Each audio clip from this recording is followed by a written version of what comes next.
لیلۃ القدر یہ اندازے والی رات اور یہ فیصلے والی رات کو کہتے ہیں۔ عربی زبان میں لیلہ رات کو کہا جاتا ہے، اور لفظ قدر یہ قدر یا قدور سے ہے، اور اس کا مطلب ہے کسی معاملے کی تدبیر کرنا، دیکھ بھال کرنا، تیار کرنا، معین کرنا، فیصلہ کرنا، جمع کرنا اور حکم عائد کرنا۔ اللہ تعالیٰ کا یہ فیصلہ ہے کہ رب تعالیٰ اس رات میں پورے سال کے فیصلوں کو معین کر دیتے ہیں اور اس کی دیکھ بھال کے لیے فرشتوں کی ذمہ داریاں لگا دیتے ہیں اور اس کی تدبیر کے لیے ڈیوٹیاں تقسیم کر دی جاتی ہیں۔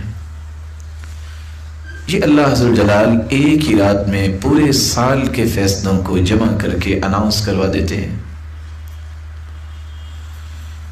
یہ مبارک رات، جس رات میں جبریل علیہ السلام کے ذریعے رسول اللہ صلی اللہ علیہ وآلہ وسلم پر قرآن مجید کے نزول کا آغاز ہوا، اس لیے اس رات کی اتنی قدر و قیمت ہے کہ اس کو 1000 مہینے سے افضل قرار دیا گیا۔ لیلۃ القدر کو لیلۃ القدر کیوں کہا گیا ہے؟ علماء یہ کہتے ہیں کہ لیلۃ القدر یہ عظم القدر سے ماخوذ ہے کہ اس رات کی عظمت، شرف اور شان بہت زیادہ ہے۔ جس طرح ہم عام زبان میں استعمال کرتے ہیں فلاں کی تو بہت قدر و قیمت ہے، تو رب تعالیٰ نے اس رات میں قرآن اتارنے کی وجہ سے اس کی عظمت اور قدر و قیمت سال کی بقیہ تمام راتوں سے بڑھا دی۔ لیلۃ القدر کو لیلۃ القدر اس لیے بھی کہتے ہیں، اس رات میں اللہ عز و جلال پوری کائنات کی آجال، ان کی عمریں، ارزاق، ان کے رزق اور جو ان کے متعلق امور ہیں ان کا فیصلہ، ان کا اندازہ پورے سال کا اسی رات میں ہی پیش کر دیا جاتا ہے، اور اللہ عز و جلال کے فیصلے کے مطابق ہی پورے سال میں یہ رزق تقسیم کیا جاتا ہے، اور اسی طرح دیگر انسانی متعلقات سامنے آتے ہیں۔ لیلۃ القدر کو اس لیے بھی لیلۃ القدر کہا جاتا ہے کہ اس رات کے اندر کیا گیا عمل بہت ہی اندازوں سے بھی بڑھ کے عظیم ہے۔ کوئی شعبان کی نصف رات جو ہے 15ویں رات، یا شوال کی یا رجب کی کوئی بھی ایسی رات کو عبادت کرتا ہے، وہ رات اس عظمت کو نہیں پہنچ سکتی جس عظمت کی عبادت اس رات میں کی گئی اللہ عز و جلال کے ہاں مقام حاصل کرتی ہے۔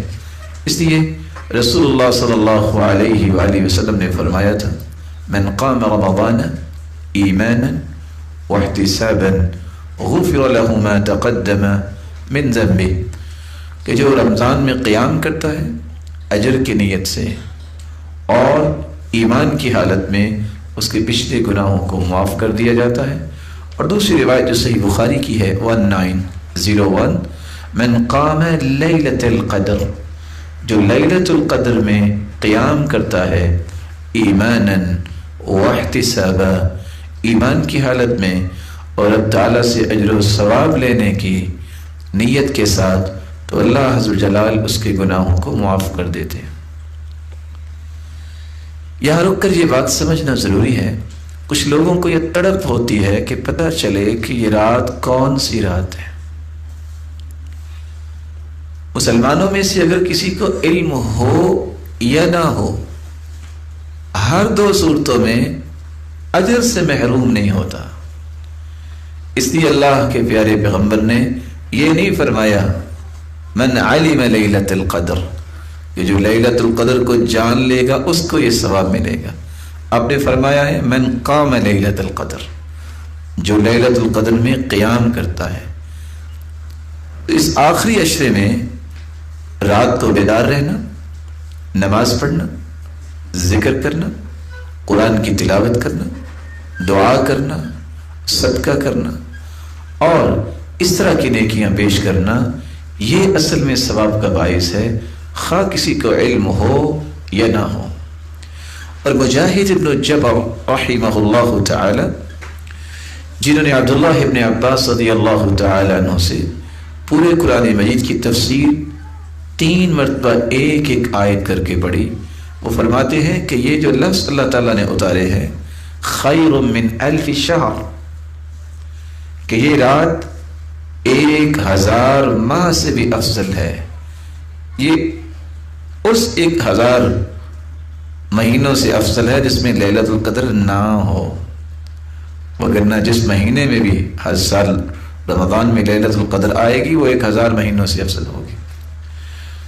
تو لیلۃ القدر اس لیے بھی اس کو لیلۃ القدر کہا جاتا ہے کہ اس رات میں اللہ نے اصل میں مخلوق کی رشد و ہدایت کا ایک ایسا مبارک فیصلہ کیا کہ اللہ جلال نے لوح محفوظ سے پورا قرآن بیت العزت میں اتارا۔ لوح محفوظ جو اللہ تعالیٰ نے اپنے نظام کے مطابق لوح محفوظ میں سب کچھ لکھا ہے، اور 50,000 سال پہلے لکھا کائنات بنانے سے۔ اللہ تعالیٰ نے یہ پورا قرآن پہلے آسمان پہ بیت العزت میں اس کو اتارا، پھر 23 سال میں رفتہ رفتہ محمد کریم صلی اللہ علیہ وسلم پر نازل کیا گیا۔ لیلۃ القدر کو اس لیے بھی لیلۃ القدر کہا جاتا ہے کیونکہ اس میں اللہ تعالیٰ کے فیصلوں کے اندازے ضبط کر دیے جاتے ہیں، اس لیے اس کو لیلۃ الحکم بھی کہا گیا ہے، فیصلوں والی رات۔ اور وہی فیصلے جو اللہ تعالیٰ نے اس رات میں کیے ہوتے ہیں پورے سال کے اندر انہی کو نافذ کیا جاتا ہے اور وہی نافذ ہوتے ہیں۔ بعض علماء یہ کہتے ہیں کہ لیلۃ القدر کو اس لیے بھی لیلۃ القدر کہتے ہیں کہ اللہ عز و جلال کے اتنے نورانی فرشتے زمین پر اترتے ہیں کہ زمین تنگ ہو جاتی ہے، اور قرآن مجید میں اللہ عز و جلال فرماتے ہیں وَأَمَّا إِذَا مَا ابْتَلَاهُ فَقَدَرَ عَلَيْهِ رِزْقَهُ فَيَقُولُ رَبِّي أَهَانَنِ۔ وَأَمَّا إِذَا مَا ابْتَلَاهُ رَبُّهُ، اللہ تعالیٰ اگر کسی کو آزمائش دے، فَقَدَرَ عَلَيْهِ رِزْقَهُ أي ضيق عليه رزقا، اور اس کے رزق کو معمولی سا تنگ کر دے تو کہتا ہے میری تو رب نے توہین ہی کی ہے، میں تو اس لائق نہیں تھا کہ میرے لیے کوئی تنگی آتی۔ حالانکہ دینے والا بھی تو اللہ ہے اور آزمائش میں مبتلا کرنے والا بھی تو اللہ ہی ہے، نکالنا بھی اسی نے ہے، اس سے دعا کرو وہ نکال دے گا۔ اللہ تعالیٰ نے اس رات کی عظمت کو قرآن مجید میں بھی بیان کیا، بلکہ اس سے بڑی عظمت کیا ہے کہ اس رات کے بارے میں رب تعالیٰ نے پوری سورت نازل کر دی جو اس وقت سے آج تک پڑھی جاتی ہے، اور جب تک اللہ تعالیٰ کا حکم ہے، فیصلہ ہے، قیامت نہیں آ جاتی، اور اللہ عز و جلال جب تک چاہیں گے اس قرآن کو جب بھی پڑھا جائے گا اس رات کی عظمت کی تلاوت کی جائے گی۔ رب تعالیٰ کا فرمان ہے اِنَّا أَنزَلْنَاهُ فِي لَيْلَةِ الْقَدْرِ وَمَا أَدْرَاكَ مَا لَيْلَةُ الْقَدْرِ لَيْلَةُ الْقَدْرِ خَيْرٌ مِّنْ 1000 شَهْرٍ تنزل الملائكة والروح فيها بإذن ربهم من كل أمر سلام هي حتى مطلع الفجر إنا أنزلناه في ليلة القدر۔ بلا شبہ ہم نے قرآن کو لیلۃ القدر میں نازل کیا۔ وما ادراک ما لیلۃ القدر، اور آپ کو کیا علم کہ لیلۃ القدر کیا ہے؟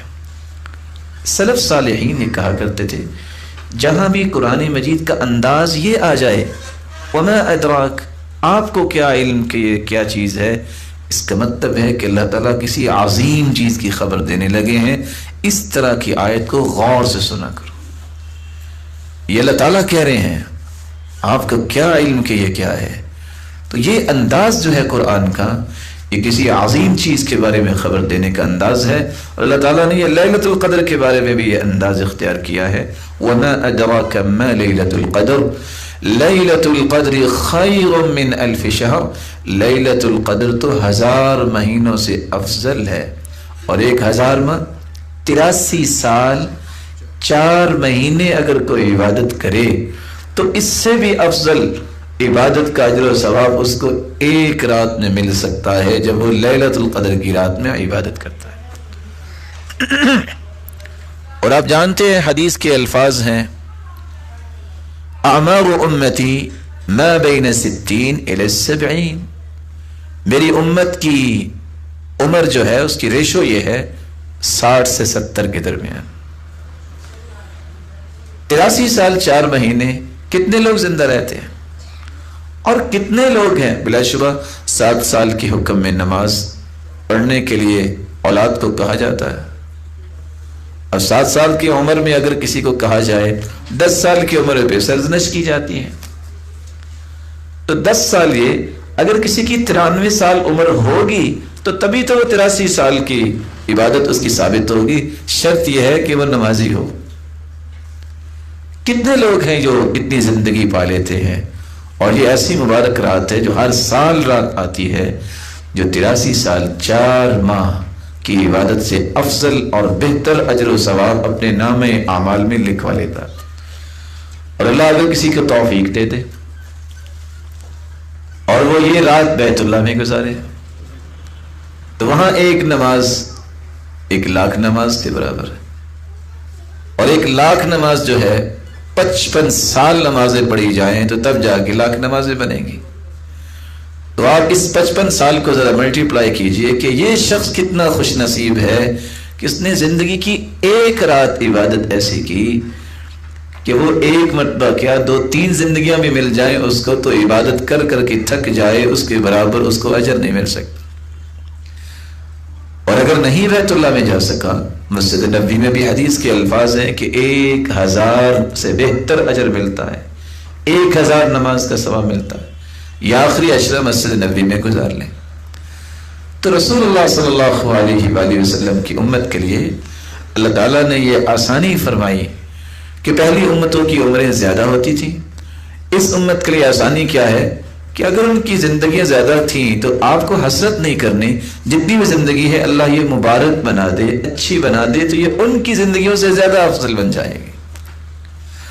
قتادہ بیان کرتے ہیں انزل القرآن له في ليلة القدر من الكتاب وهو اللوح المحفوظ. اللہ تعالیٰ نے پورے کا پورا قرآن مجید لوح محفوظ سے الى بیت العزہ فی سماء الدنیا، آسمان دنیا پہ اللہ نے بیت العزت بنایا ہے. اس میں سارا قرآن مجید اللہ تعالیٰ نے اتارا تھا اس رات میں. ثم انزل اللہ علی نبیہ فی اللیالی والایام فی 23 سنہ. پھر اسی طرح رفتہ رفتہ دن اور رات 23 سالوں میں اپنے پیغمبر محمد صلی اللہ علیہ وسلم پر اس قرآن کو مکمل کی. رسول اللہ صلی اللہ علیہ وآلہ وسلم نے اس لیے اس مبارک رات کے متعلق یہ الفاظ بول دیے تھے من حرمها فقد حرم الخیر کلہ. صحیح الجامع کی روایت ہے 2247. اس رات سے جو محروم کر دیا گیا وہ بہت بڑی خیر سے محروم ہو گیا. ولا يحرم خيرها الا محروم. کتنی بڑی بات کہہ دی آپ صلی اللہ علیہ وسلم نے کہ اس رات کی خیر سے وہی شخص اپنے آپ کو دور رکھتا ہے جو واقعتاً رب کی رحمت سے محروم ہوتا ہے. اس سے بڑا محروم کوئی نہیں کہ جس کو اللہ نے اتنا مختصر موقع دیا کہ وہ زندگیاں عبادت اور ریاضت میں لگانے والوں کو اتنا مقام نہیں ملتا جتنا اللہ تعالیٰ ایک رات عبادت کرنے والوں کو اتنا مقام عطا کر دیتے ہیں۔ آپ صلی اللہ علیہ وسلم نے فرمایا، سیدنا ابو سعید خدری رضی اللہ تعالیٰ عنہ اس روایت کی راوی ہے، من قام لیلۃ القدر، جو لیلۃ القدر میں قیام کرتا ہے، اور دوسری روایت میں فرمایا اتاکم شہر رمضان شہر مبارک، رمضان کا مہینہ آیا ہے اور یہ برکتوں والا مہینہ ہے، وفیہ لیلۃ ہی خیر من الف شہر من حرم خیرها فقد حرم، اس میں ایک رات ہے جس کو لیلۃ القدر کہتے ہیں، جو اس رات سے محروم ہو گیا وہ اللہ عز و جلال کی بہت بڑی رحمت اور خیر و برکت سے محروم ہو گیا۔ رسول اللہ صلی اللہ علیہ وآلہ وسلم کا فرمان ہے، سلسلہ صحیحہ کی روایت ہے 2205، کہ اس رات میں اللہ تعالیٰ کی رحمت کا نزول تو ہوتا ہے، کتنے فرشتے جو ہیں وہ اس رات آسمان سے زمین پر اترتے ہیں۔ سیدنا ابو ہریرہ رضی اللہ تعالی عنہ سے مروی ہے، رسول مقبول صلی اللہ علیہ وسلم کا فرمان ہے، لیلۃ القدر لیلۃ السابعہ او التاسعہ وعشرین، یا تو 27ویں یا 29ویں رات ہوگی، وَإِنَّ الْمَلَائِكَةَ تِلْكَ اللَّيْلَةَ أَكْثَرُ مِنَ الْأَرْضِ أَكْثَرُ فِي الْأَرْضِ مِنْ عَدَدِ الْحُصَى، زمین میں اتنی کنکریاں نہیں ہیں، اتنے ذرات نہیں ہیں جتنے رب تعالیٰ کے نورانی فرشتے اس رات کو آسمان سے زمین پہ اترتے ہیں۔ رسول اللہ صلی اللہ علیہ وآلہ وسلم نے قرآن مجید کی روشنی میں اس رات کی ایک اور فضیلت بھی بیان کی ہے، اور قرآن مجید کی وہ آیت صحابہ کرام کو بھی سنائی، فیہا یفرق کل امر حکیم، یہ ایسی رات ہے یفرق کل امر حکیم، ہر چیز کا فیصلہ کیا جاتا ہے۔ تعجب کی بات یہ ہے کہ جن راتوں کے بارے میں فیصلے کی بات آتی ہے امت اس کو بھول گئی اور چند انسانوں کی کشید کی گئی باتوں کے پیچھے چل کے اپنے آپ کو رب کی رحمت سے دور کیا جاتا ہے۔ اس رمضان کے بارے میں اتنا اہتمام نہیں ہوتا جتنا انسان 15ویں شعبان کو اہتمام کر رہا ہوتا ہے، جس کی کوئی بھی دلیل نہیں ہے۔ اور اب پچھلی مجلس میں بیان کر چکے ہیں کہ رب تعالیٰ نے 3 باتیں قرآن مجید میں بیان کی ہیں، ان تینوں کو سمجھنا چاہیے۔ ایک آیت میں فرمایا اِنَّا أَنزَلْنَاهُ فِي لَيْلَةِ الْقَدْرِ، ہم نے قرآن مجید کو لیلۃ القدر میں نازل کیا۔ دوسری آیت میں فرمایا اِنَّا أَنزَلْنَاهُ فِي لَيْلَةٍ مُبَارَكَةٍ، ہم نے قرآن مجید کو مبارک رات میں اتارا۔ تیسری آیت میں فرمایا شہر رمضان الذي انزل فيه القرآن، رمضان کا مہینہ وہ مبارک مہینہ ہے جس میں قرآن اترا۔ اب ان تینوں آیتوں کو جمع کیجیے، قرآن رمضان میں اترا اور رمضان کی برکت والی رات میں اترا، اور وہ برکت والی رات جو ہے وہ لیلۃ القدر ہے۔ کوئی ہے اس بھی مشکل سمجھنے والی بات؟ تینوں آیتوں کا سادہ سا مفہوم ہے کہ اللہ تعالیٰ نے قرآن مجید کو رمضان میں اتارا ہے، جو ایک برکت والی رات میں اترا ہے، اور وہ برکت والی رات جو ہے وہ لیلۃ القدر ہے۔ فیہا یفرق کل امر حکیم، اسی رات میں ہی اللہ تعالیٰ پورے سال کے فیصلے کرتے ہیں، اور اسی بات کو ربیعہ بن کلثوم بیان کرتے ہیں، کنت عند الحسن، میں حسن بصری کے پاس تھا، فقال له رجل، ایک آدمی کہنے لگا، یا ابا سعید، اے ابو سعید، لیلۃ القدر فی کل رمضان، یہ آیت جو ہے فیہا یفرق کل امر حکیم، یہ ہر سال لیلۃ القدر کی رات ہے؟ قال ای واللہ انہا لفی کل رمضان، لیلۃ القدر ہر سال کے بعد ایک رات آتی ہے، وانہا اللیلہ التی یفرق فیہا کل امر حکیم، اور یہ وہ مبارک رات ہے جس میں پورے سال کے فیصلے کیے جاتے ہیں، فیہا یقضی اللہ کل اجل وامل ورزق الی مثلہا، اس سال میں اللہ تعالیٰ زندگیوں کے فیصلے بھی کرتے ہیں، امیدوں کے فیصلے بھی کرتے ہیں، رزق کے فیصلے بھی کرتے ہیں اور اس طرح کے دیگر فیصلے جو ہوتے ہیں وہ اسی رات میں ہی ہوتے ہیں۔ ابو مالک روایت کرتے ہیں فیہا یفرق کل امر حکیم، اللہ تعالیٰ نے اس میں کیا کہا ہے؟ امر السنہ الی السنہ، اس سال سے لے کر اگلے سال کے اس دن تک جتنے فیصلے ہیں وہ اسی رات میں سنائے جائیں گے۔ ما کان من خلق او رزق او اجل او مصیبت، اس دن سے اس رات سے اگلے سال اس رات تک جتنے لوگ پیدا ہوں گے، جتنے لوگوں کو رزق ملے گا اور جتنے لوگوں کو موت آئے گی اور جتنے لوگوں پہ مصیبتیں آئیں گی، سارے فیصلے اللہ ذو الجلال اسی رات میں فرما دیتے ہیں۔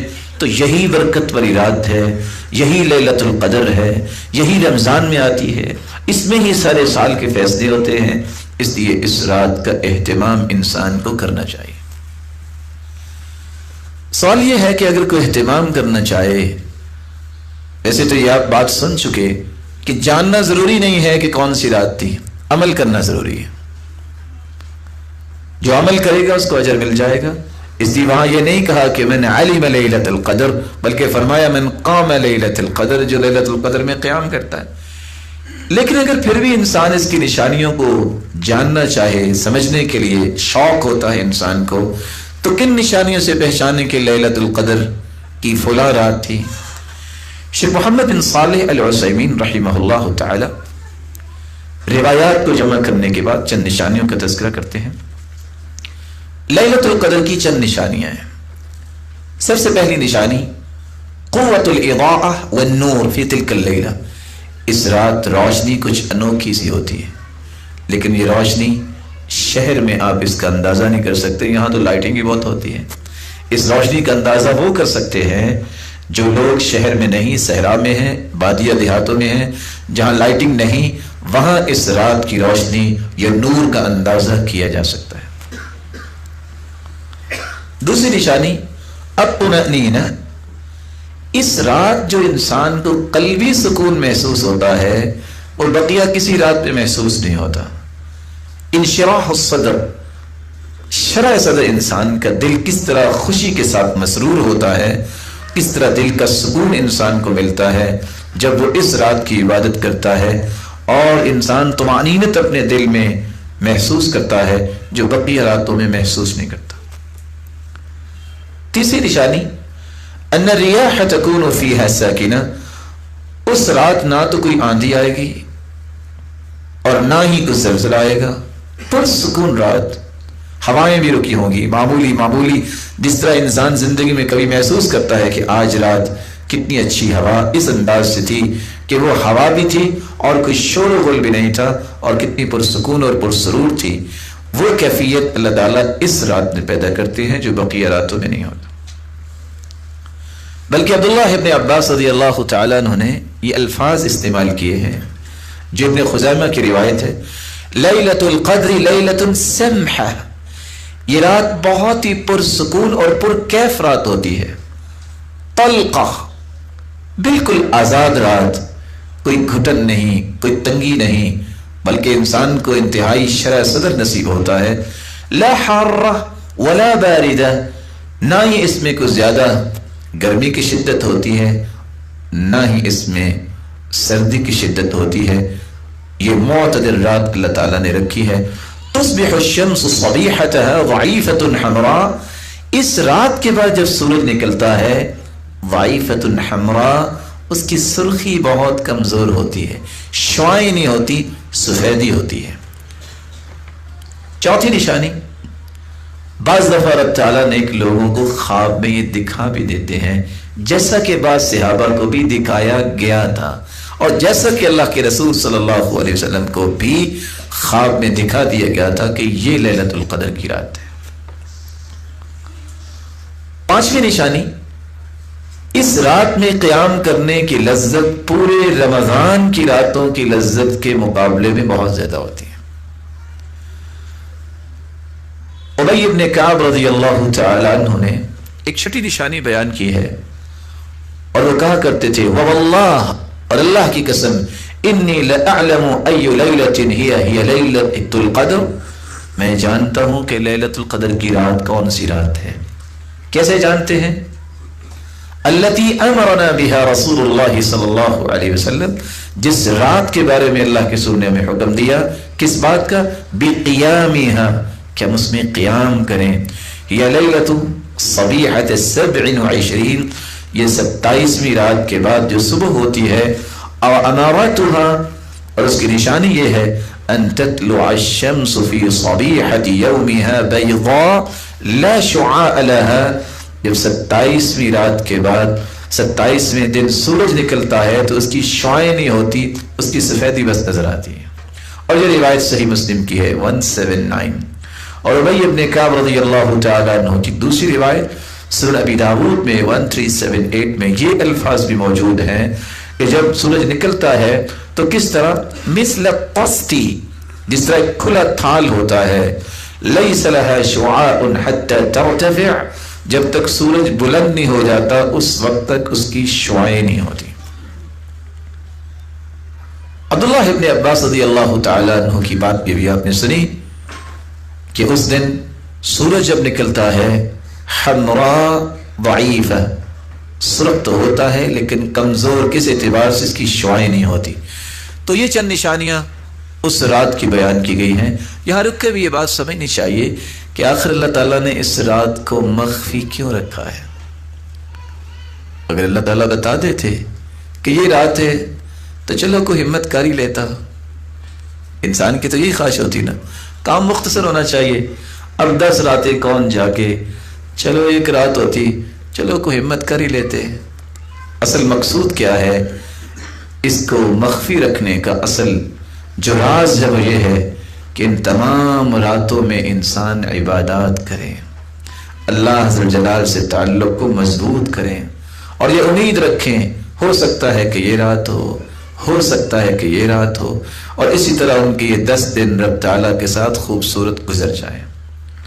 اور اللہ عز و جلال نے اگر اس میں حکمت ہوتی بتانے کی تو اللہ ضرور بتا دیتے.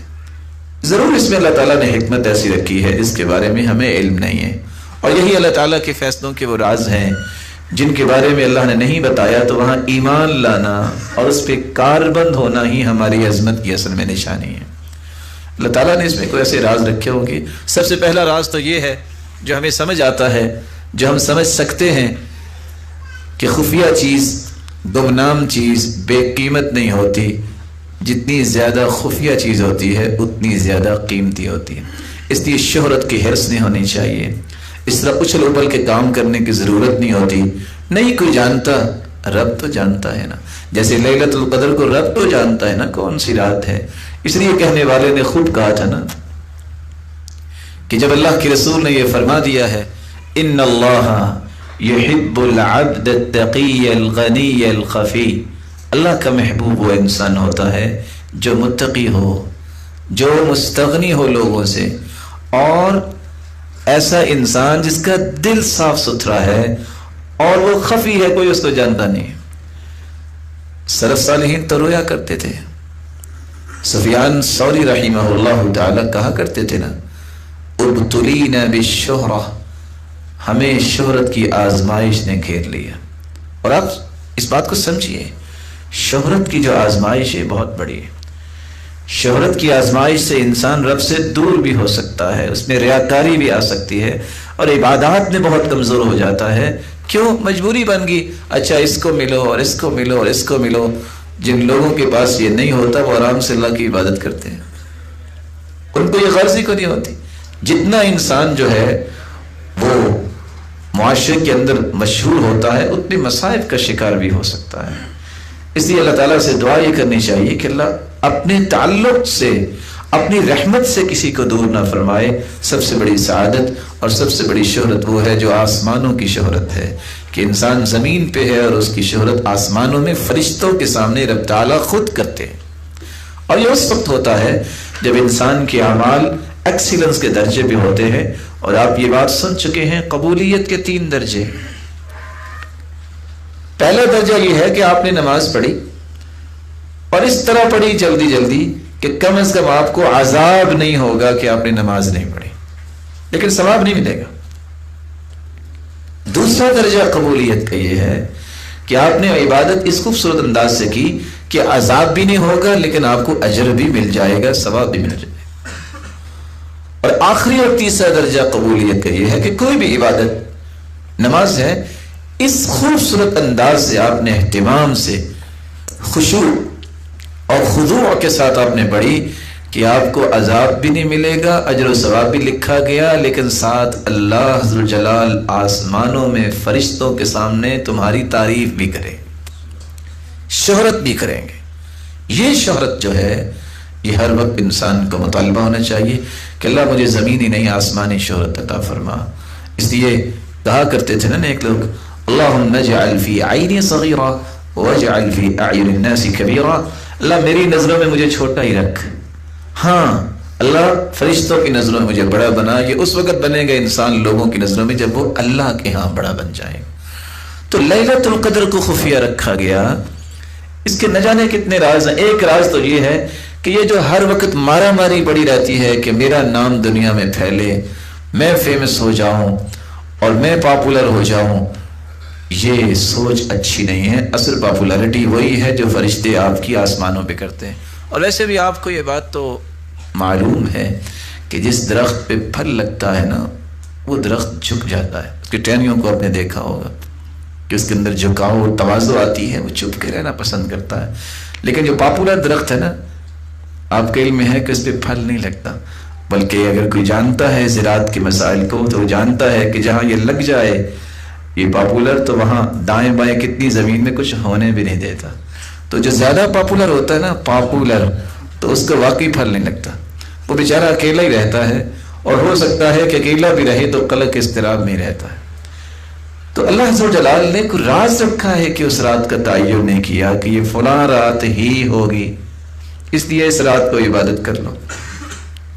لیس الخمول بعار علی امرئ ذی جلال فلیلۃ القدر تخفی فتلک خیر اللیالی۔